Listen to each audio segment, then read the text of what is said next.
Bonjour, je suis Emmeline Chauchard, je suis maître de conférence et docteur aussi en psychologie clinique à l'Université de Nantes ou Nantes Université. Donc je fais à la fois des enseignements en psychologie auprès des étudiants de licence au master. Je mène aussi un certain nombre de recherches dans le champ des addictions notamment. Et je suis aussi formée en thérapie cognitive et comportementale.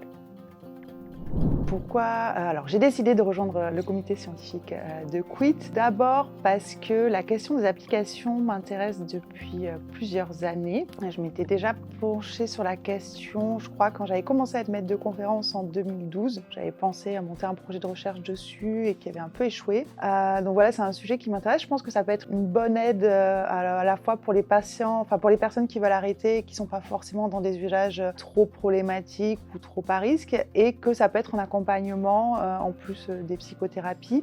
Psychothérapie et prise en charge médicamenteuse ou avec des psychiatres, des médecins addictologues ou généralistes. Ça peut être en plus dans la prise en charge des personnes pour arrêter le tabac, l'alcool. Dans le futur, peut-être d'autres addictions à des produits ou d'autres addictions comportementales.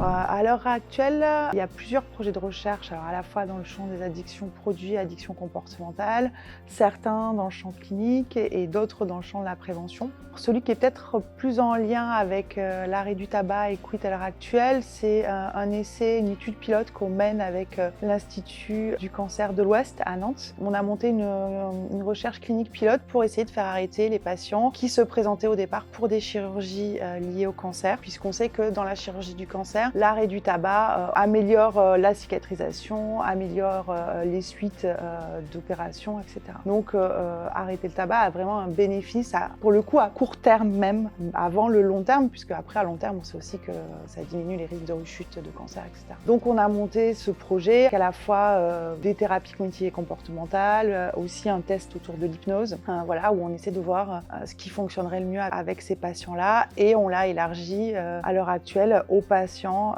qui ont des problématiques de cancer tout court hors opération. Donc voilà, ça c'est un des projets qu'on mène qui est en cours de recrutement, donc on n'a pas les résultats. On espère, voilà, l'objectif avec la médecin qui porte notamment le projet, c'est vraiment d'arriver, d'essayer de développer partout en France, finalement, dans les services de cancérologie, cette pratique autour de l'arrêt du tabac, et que les médecins, les chirurgiens, même non tabacologues au final, amènent les patients et les dirigent justement vers un arrêt du tabac pour les raisons que j'ai mentionnées.